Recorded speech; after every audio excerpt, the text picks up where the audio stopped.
This video is sponsored by Chepeku. Previously on Super Geek Mike. Winnie the Pooh, please, I insist. Mike, please, you first. Can we just do your part of the video?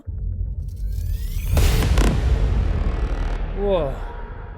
Mike? Yep, we switched bodies. Last year, fellow Dungeon tubers Kenobi and Mystic Arts launched the Dungeon Jam, an annual event where D&D YouTubers create adventures using the 5-room dungeon method. If you're not familiar, this is an approach to dungeon design developed by John 4, and it boils down the process to 5 simple steps in order to give your dungeon a very clear narrative arc, and I'm very excited to participate again this year. Of course, Dungeon Jam was last week, but some weird stuff went down and this video is coming out late. I'm in the middle of a little bit of an odd situation right now. I'm currently trapped in the body of Winnie the Pooh. And I'm Winnie the Pooh, and I'm trapped in Mike's body. Right, it's not ideal. But that actually reminded me of another dungeon that I ran for my players almost a decade ago, which had 2 of my favorite traps I've ever run, as well as a really solid final boss fight. And I think those elements of that dungeon map really well onto the 5-room dungeon method. I don't remember every room of that dungeon, but that's okay. I can just take the parts I remember, drop them into the 5-room dungeon formula, and build out the rest of the dungeon around it. And in a minute, you're going to see exactly why I was reminded of this dungeon given my current situation.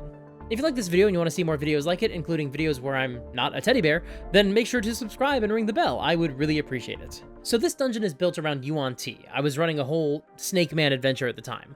Originally, this dungeon was underneath a lost city, but you could drop it into your game anywhere. This could be a standalone temple, this could be a section of a larger mega dungeon, it could be underneath a thriving metropolis. There's tons of opportunities here. But the point is, there's an ancient dungeon and it's devoted to a snake god. Bonus points if you can put it somewhere warm, because there's going to be a magma element later on. It doesn't have to be specifically a volcanic area, but if it is, hey, that works all the better. I'd estimate that this is a good dungeon for characters who are around levels 5 or 6. Now, I don't remember what brought the players down here in our home game, so in this case, I'm just going to say that the Yuan Ti came up to the surface and stole something, or stole someone, that the players care about. It could be an NPC, it could be a magic item, but they have something valuable that the players want. Maybe this is something that was in the player's possession, or maybe it's something that they are also looking for. Oh, you came here looking for the Helm of the Lost Cyclops, but you're too late. Some snake guys broke in last night and took it. You'll have to follow them down to go get it. Now, the first room of the 5-room dungeon is the entrance and the guardian. And as the players enter the dungeon, this is the room where they would discover what sort of dungeon they should look forward to. This is where you set the tone for the rest of the adventure. You present some sort of challenge that they have to overcome to get into the dungeon. This challenge also helps to explain why people haven't plundered the dungeon already, because there's some sort of guardian that prevents access. That's why the rest of the dungeon is essentially untouched. And you use that guardian to establish what sorts of foes the players will be dealing with once they're inside. So this entrance needs to establish that there's a temple full of snake men, and also that there's going to be some old devious traps, because that's really what this dungeon is. It's snake men and traps. So we're going to start with the hallway, just a long hallway that leads to a big, sinister-looking snake door, or a snake doorway. The walls of the hallway are also covered with images of writhing snakes winding together and baring their fangs at you. We'll say that there are no lights down here, there's no torches or windows, just whatever the players bring with them. And in the middle of the hallway, there's a pit, 10 feet by 10 feet by 10 feet. When you look down into the pit, it's got a bunch of spikes at the bottom with some bones scattered around them. Remember, there's not a lot of light down here, certainly not in the pit, so some players might not notice this, but if they have dark vision or they drop a torch down there, then they can make a DC 12 perception check and they'll see that the base of the pit has a bunch of holes in the walls, each one about 2 inches wide. If they ask if they see anything besides the bones, they do not. And hopefully the players will realize that that means there's no gear down there, which means something took the gear away when people died down there. If you do a perception check on the hallway across the pit, we'll say DC 15, they'll notice the snake mouths are open holes as well, each one also about 2 inches wide. Now, the way I ran it at the time, it had to be an athletics check to jump across the pit. That's not really how the jumping rules work in D&D. According to the jumping rules, anyone with a strength score of 10 or higher can clear this pit, as long as they have a 10-foot head start. We don't want that. We want there to be some sort of challenge to get across the pit. Otherwise, this trap does not work. So this is the first change we're going to make to the original dungeon. We're going to put this pit right at the front of the hallway, and the rest of the hallway leading up to that point is actually going to become stairs leading down. The players come down the stairs and they find a pit right at the base of the stairs and a hallway leading beyond it. This cuts off the opportunity for a long jump, so the players can't take a 10-foot head start before the leap. They have to find some other way to get past the pit. We'll say it's a DC 13 athletics check to get you across. Otherwise, you fall, you take 1d6 falling damage and 1d8 piercing damage. Then if you're not out of the pit in about, we'll say 2 rounds, some snakes enter the pit through the holes at the bottom. When I originally ran this dungeon, there were just some snakes that were already down in the pit, and there weren't even any spikes. It was just a pit full of snakes. That might sound like it was underwhelming, but believe it or not, that pit actually led to the first time I killed a player character. The rogue, I believe it was, fell unconscious in the pit, and so the barbarian jumped down to get him and wound up getting bitten by snakes and poisoned and died while the rogue survived. It was pretty shocking and jarring. But they were also, I think, level 2, and so I'm raising the danger level of this dungeon overall, and so I definitely want to raise the danger level in this pit as well. However, remember, this is a Yuan-Ti dungeon, and something I always forget about the Yuan-Ti is that they can do more than just transform into giant snakes or snake-human hybrids. They can just transform into regular snakes, like snakes the size of snakes. I feel like I never use that feature enough, and part of the reason why is because I have nothing interesting or dramatic to do with that other than maybe allow the Yuan-Ti to escape a certain situation. But even then, sometimes it's faster just to do it on foot rather than being a snake. So let's use it here. Let's really highlight this ability. This is our opportunity to introduce our first Yuan-Ti into the adventure, and to do so in a really fun and unexpected way. I think initially, anyone's response to seeing snakes come through the pit will just be, oh, okay, that's not a big deal, but it just means we shouldn't fall in the pit, but it's not the end of the world. And then once those snakes transform into Yuan-Ti, that's going to really change how they feel about the danger that they're in. So we'll say that there are 1d6 plus 1 Yuan-Ti who will enter the pit in the form of snakes, and then they'll transform into their hybrid forms and they'll attack whoever is trapped in the pit. However, this isn't even the real trap, because here's the thing. The whole point of this trap is that there's actually a pressure plate on the other side of the pit. The players land on the other side, they hit the pressure plate, it activates some poison darts that fly out of the walls. That's what those holes are. They're not snake holes, well, not all of them are, they're poison dart holes. Now, that's already a bit of a shock, but then, again, I would say give it about 15 seconds, or 3 rounds if you're in initiative, but some snakes come out of other holes further down the hallway, and these can also transform into full-size snake men.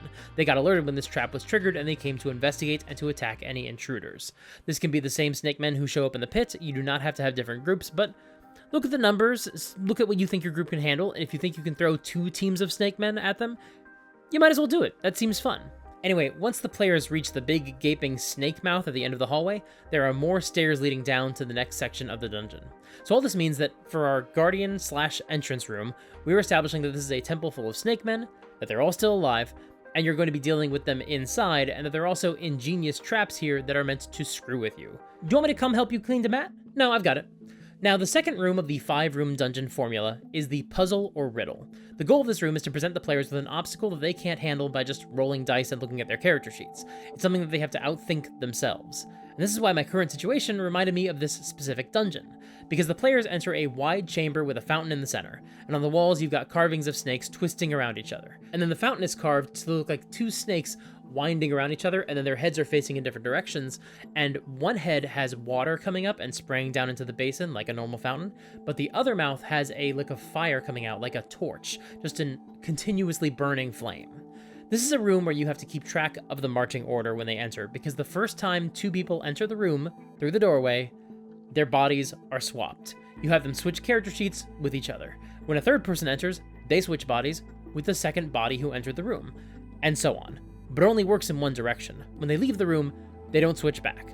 But when they re-enter the room, the switch happens again, with the last person who entered the room who is still in the room. So if 2 people enter, and they switch, and then a third person enters, they switch with person number 2. Then number 2 and number 3 leave and re-enter. Let's say number 3 goes in first. Well, whoever enters first is going to flip with body number 1 who's still in the room. And then when number 2 re-enters, they switch with number 3, which is the last body to enter the room. The door is 5 feet wide, only wide enough for 1 person to pass through. If they enter the room magically, like by casting Misty Step or Blink, and they enter the room without actually passing through the doorway, they don't switch bodies. That bypasses the spell. And if they're already on the other side and they're out of the room, they are free of the influence. Their brains do not get swapped the next time someone enters. But if your brains have been swapped, then when you walk out the door at the end of the room, it does not reverse the curse. You're just like this now. Which essentially means that the only way to solve this puzzle is for everybody to go back into the room in whatever order it takes to get everybody to switch back into their original bodies. Originally, this worked a little bit differently. The idea was that it would only apply to the first 2 people who entered, and anybody else who entered the room, it wasn't going to do anything to them. But the challenge was that you couldn't switch back the same 2 bodies. If person 1 and person 2 entered the room and then left, and then they re-entered, it wouldn't switch them again. You would need to bring a third person in to cycle through the bodies correctly and get everyone back where they belonged. I think there was an old word problem, like an old math problem that I'd heard that was kind of like this, but primarily my influence was an episode of Stargate SG-1. But honestly, I think that this is much easier to understand, and it's going to lead to much more clear shenanigans. However, the problem is, how do you actually keep the players from just sitting down and figuring this out? After all, it's not actually going to take that much time to crack this. They're going to have people walk back and forth through the doorway until everyone resets, and then one person will walk all the way through the room and get out the other side, and then the next person will go through, and you're done. It's not that hard. So what you need to do is you need to pincer them. First, let's actually close this door so it's not an open archway. Let's give it a DC 10 strength check to force it open. The hinges have rusted shut. Then when they approach the door, there's an arcane rune on the floor, 5 feet in front of it, and it activates a gelatinous cube that drops down from the ceiling behind them and starts closing in on them. This is why we put stairs in between this room and the first room, so the gelatinous cube can't just get pushed back further and further down the hallway and fall into the pit of spikes, because that would basically neutralize the gelatinous cube. Instead, what's going to happen is this gelatinous cube is going to come down at the base of this second set of stairs, and it's going to pursue the players and basically force them into this room. But we're also going to add a challenge to this chamber, because obviously the solution is that one person just walks all the way through the room, and then once they're on the other side, someone else walks through, and boom, you've beaten the puzzle. So we need to find some way to make this an actual trap. Now the players are going to figure there's something hinky about this fountain. They're not stupid. But the first time somebody passes by the fountain, which they're going to have to do, a water weird will leap out of the basin, and the flame will project 2d6 magma mephits.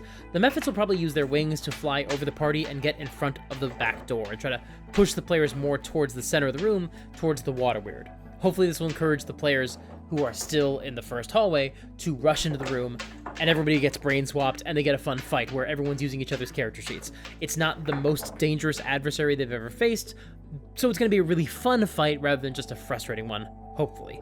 And now we've turned this silly puzzle into a genuine trap.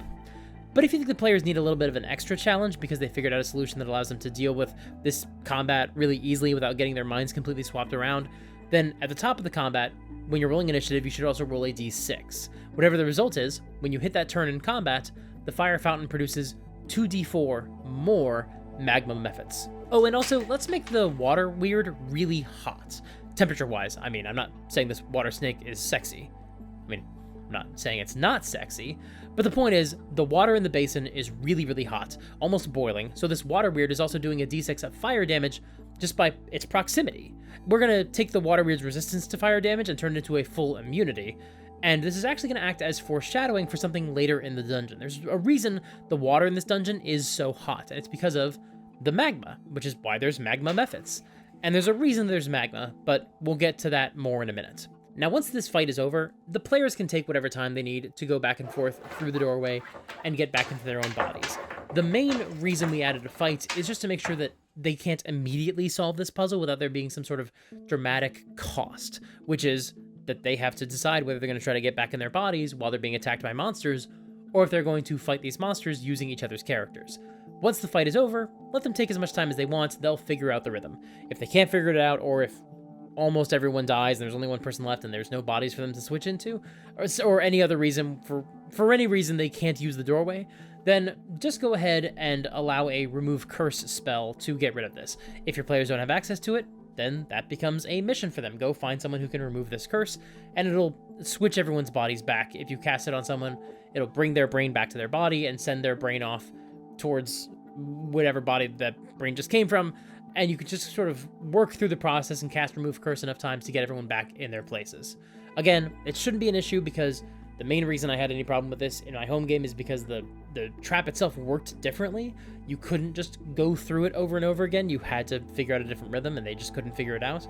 In this case, I don't think you need that because it's a much more straightforward puzzle. Mike, while you're cleaning up the mat, do you want me to read an ad? Sure, that would be great. Awesome. This is the only way I know how to help with videos. Today's video is sponsored by Setback. They're a fantastic source for every sort of map you might need for your tabletop adventures, and they're adding new maps all the time. They've got an incredible selection of fantasy maps, so if you want to design your own dungeon, but you don't feel confident in your skills as a cartographer, you can just go on their website and find some incredible maps that you can use as the different rooms of your dungeon, and string them together to create your own adventure. Or maybe you're running a sci-fi game and you want to adapt this dungeon to a sci-fi setting. Well, Setback also has a growing collection of sci-fi maps and scenes. So you could find a sci-fi map that could replace the fountain room and make your players fight some sort of fire and water themed aliens instead of elementals. And if there's some feature on a map that you don't like, or you'd rather it took place at a different time of day or in a different environment, you'll probably be able to find that variant because Setback uploads several different alternate versions of each of their maps. So you don't have to tell your players to ignore a building or imagine there are bloody bodies on the ground. You can just grab the version that has those details baked into the artwork. And if you visit go.jpeku.com/supergeekmike, you can save 50% off your first order. Once again, that is go.jpeku.com/supergeekmike, link in the description to save 50% off of your first order. Thank you so much to Setback for sponsoring this video. Cheerio! Thanks, Winnie the Pooh. Alright, so the next section of the dungeon is a setback. This is something that's meant to give the heroes a significant challenge. It might just be more monsters that they have to deal with, so it could just be that our players are dealing with a bunch more snake men. But I don't just want this to be a room full of snake guys. So we're going to turn this part of the formula into a whole section with a bunch of different rooms where the snake men actually live. At this point, the players can just fight their way through the dungeon, clearing every room one at a time, or being reckless and facing an intense gauntlet full of snake men, or they can try to negotiate with them. This is one reason why I think this adventure works best if you're around level 5. This feels like a really good opportunity for you to have as many snake men as you want to, and use different kinds of snake men to keep the fight really interesting. We're going to have the chamber where they sleep, we'll have a room where they eat, an armory, a kitchen and pantry, and most importantly, we're going to have a temple on this level. And on the walls, there are these carvings of a snake god. And one of these carvings, the central carving, has been repainted to look as if it's on fire, with a much more recent and more crude paint. Because this is their new object of worship. They are now worshipping a flaming snake god. And this is where the players can either fight or negotiate with the head priest, the one commanding these snake men, which is actually a salamander named Zithonoros. And in this temple, there's also a pit in the center of the room, and you can feel heat radiating up from that pit. And the players will discover that these snake men throw their offerings down into the pit as sacrifices to the fire god Arthalatrax. And this most recent offering actually includes whatever person or item the players have been looking for. If they took a person, well, this is when the players could find out that the Yuan-Ti have taken lots of people. At any given time, they take like 7 or 8 people, and they do so every 6 months or every year or so. And they all go down into the pit. And if they took just a cool item or a scroll or some object that the players are looking for, that's down in the pit too. And there are a few different ways you can relay this information, that the offerings go into the pit. Like maybe the players find a few scattered coins around the pit, or maybe they negotiate with or interrogate one of the snake men. But the point is, this is where they're going to fight the majority of the snake men in the adventure, but this is not the end of the adventure. This is not where they get what they were looking for. In order to find what the players are looking for, they have to travel down into the pit. But of course, if they're not careful, then one of the Yuan-Ti might jump down there before them and warn their fire snake god that the heroes are coming. Now, that's only something they would do if they had no other options, because anytime they throw living sacrifices down there, they hear screams and crying and wailing for the next couple of days. So they know it's not going to be good for them. They assume they're going to die. But these are also zealots. If there's only one left alive and it's outnumbered, it might just jump down and sacrifice itself to make sure that the fire snake god that they worship has all the information that it needs about what's happening up here in the temple. So keep that in mind. I like that map. There's a lot of different ways the players can move around through it. That's really good. And that is something I'm working on. It's something I need to get better about. In the future, I really want to make a dungeon using the Janelle Jacquet's method, where the various areas of the dungeon can be accessed through different pathways. I don't really have the opportunity to do so based on the way this adventure works, but in future dungeons, I'm going to try to make sure that there are other ways to enter the dungeon, different ways to bypass content, all that kinds of stuff. But that doesn't come very naturally to me, and let's be honest, I have enough going on right now. This is not the time for me to try new stuff. Yeah, that makes sense. But hey, if you want to see me talk about that more in the future, then make sure to subscribe and let me know in the comments that you want to see more dungeon creation videos, and I can make sure that that Jacquet-style dungeon is a priority for me. Now, the next room of the 5-room dungeon formula is the Climax, where they have their final fight. So when the players go down into the pit, there's a magical air pocket of warm air that slows their fall, and they land in an area lit by magma. I vividly remember this map from the original adventure. There are these thin bridges over a pool of magma, all spreading out like spokes from a central point in the back wall. This means movement and positioning matters a lot, because one false move, and you fall off the bridge and you land in magma and take a bunch of damage. And this is where the players are going to fight the fire snake god. And originally this was a salamander, that's how I ran it in an original adventure. But now I'm swapping it out. It's a red dragon. Now this dragon is sickly, it's recovering from some sort of wound. We're going to describe how half of its face is basically shorn off. I think it actually lost a fight with a wizard, and it had Disintegrate cast on it. So he probably looks a little bit like a dragon version of Two-Face, except instead of an acid burn, the flesh on one side of his face is gray and crumbly, and this actually extends all the way down its neck and into its shoulder. This means we can use the stats for the red dragon wormling and have a fight that's probably a little bit more appropriate for the level range of these players, but also we can make it a little bit larger than a wormling, which means it'll be more the size of a young red dragon, and it'll be a little bit more dramatic and exciting for the players. This would also help explain why it's been down here for so long. It's not an actual wormling, it is a young dragon, it's more than 100 years old. But it's also not going to immediately incinerate a party of level 5 adventurers, because it's just not strong enough to do that, which means it's going to be a little bit easier for the party to fight, while still feeling very dramatic. Behind the back wall, there's a whole horde of magic items that have been collected. This is why I changed out the monster. Originally, this was a salamander. This is where the salamander was. But because of the changes we've made to this adventure, look, at a certain point, if you're casting magic items down into a pit and they're being hoarded by some sort of fire-themed monster that seems a little bit like a snake, your players are going to start to expect a dragon. And while I don't mind subverting expectations sometimes, I don't want to make my players think that they're going to fight a dragon and then they don't, because that's just disappointing.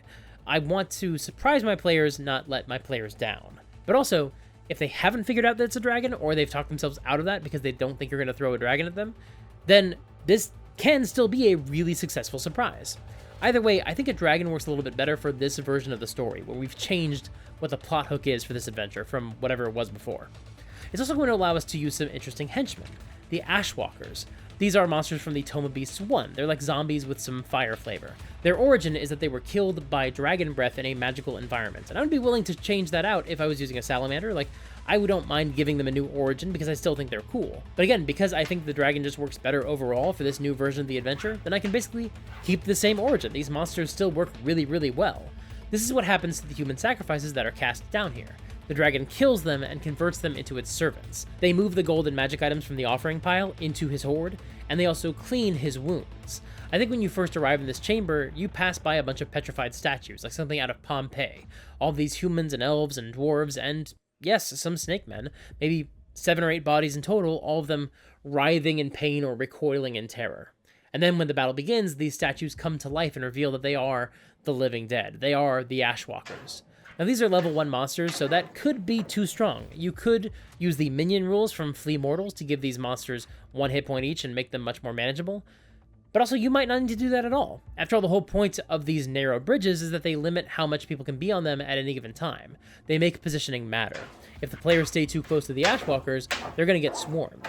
And maybe that's okay, because that's the choice they made by not getting out on the bridge. You want the players to feel like the smartest choice they can make is to get out onto the bridge, which puts them closer to the dragon but farther away from the Ashwalkers, and it means that the Ashwalkers that follow them on the bridge can only attack one at a time. Only one Ashwalker can attack them because all the others are jammed up behind it, which is really going to reduce the danger of these monsters, but it's also going to bring the players closer to the dragon, which is a really dramatic choice that they have to make. It's going to be very tense. Or the monsters, the Ashwalkers, can go down another bridge towards the back wall and come back up the player's bridge from the other side, flanking them, but that just means that 2 Ashwalkers could hit the players at once, and only 2, because everyone else is still jammed behind the others. And once again, if the players spread out and start intercepting these zombies, they're going to be a lot less dangerous to the party.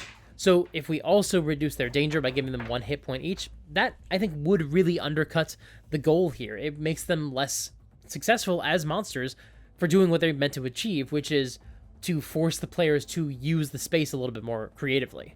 Then again, I don't know how much damage your party has taken so far. It's entirely possible that you need to scale down the Ashwalkers or it's going to be a bloodbath. So maybe you want to tweak the damage, but I'll leave that up to you. To be honest, it's not something I would decide until I was actually in the moment. I would make my decision based on assessing how badly hurt the players are and whether the next fight will be fun or just infuriating. Remember, we have practically no margin for error here. If somebody goes unconscious in this fight and they're on a bridge right above a lake of magma, then that's kind of the ball game. All it takes is a single push from a bad guy who is smart enough to think of it, and that player character is gone forever. And the dragon would definitely be smart enough to do that, and it would probably command the Ashwalkers to do the same thing. And once the first player character goes unconscious, the dragon would give the Ashwalkers a standing order. If anybody goes unconscious in this fight, push them into the magma. So when you're trying to figure out how you're going to handle the Ashwalkers in this fight, you should definitely factor the battle map itself into your calculus. Now, the fifth and final room of this 5-room dungeon is the Resolution. This can also be known as the Reward or the Twist. The players find whatever it is they're looking for, and that's the reward, or they don't, or they kind of do, but it's not how they expected it, and either way, that's the twist. Or maybe there's some other twist. In our adventure, this is the Horde room, which is just the next chamber. If the player's looking for a person, then I think the hostage is probably back here, but they haven't been transformed yet, unless the player stopped and took a long rest at any point during this adventure. In that case, I think the hostage has been converted into an Ashwalker, and they would actually be one of the monsters that the players fight during the battle. Otherwise, the NPC is in the treasure room, along with a few others who have not been converted yet. I think it takes a little bit of time for the dragon to conjure enough fire breath to actually kill someone and convert them into an Ashwalker. It's not an easy thing to do. It probably is something he can only do every couple of hours, maybe every 6 hours or something like that. So there's a countdown clock before our main NPC that we're looking for is killed and converted in that way. And the countdown is that if the players take a long rest ever, then that's when the countdown ends. Because I think the Ashwalkers decay over time. The current Ashwalkers are crumbly and frail, and that's actually why I don't mind them having 1 hit point if you go that direction, because I picture them kind of coming apart already. But that also means that these creatures would not last forever, which is why the dragon keeps requesting more victims, maybe every month or so, or every 6 months. It's up to you. And in fact, if the snake men steal lots of people at a time, then that can help justify why a particular NPC the players are looking for hasn't been killed yet, because the dragon hasn't gotten to them yet. So maybe a couple of the Ashwalkers are minions because they only have 1 hit point, because they're older, they're 6 months old, they're falling apart, and other Ashwalkers are full strength because these are the recent converts. That could work really well.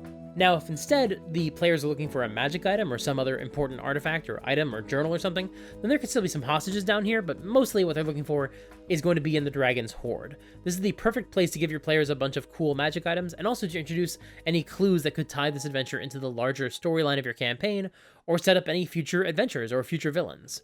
Which brings up a question. How do you use a filler adventure in an ongoing narrative campaign? How do you make sure your players still feel like they're making progress? We're going to talk about that in the next video, which means this whole saga, where I've switched brains with Winnie the Pooh, this is a 3-parter.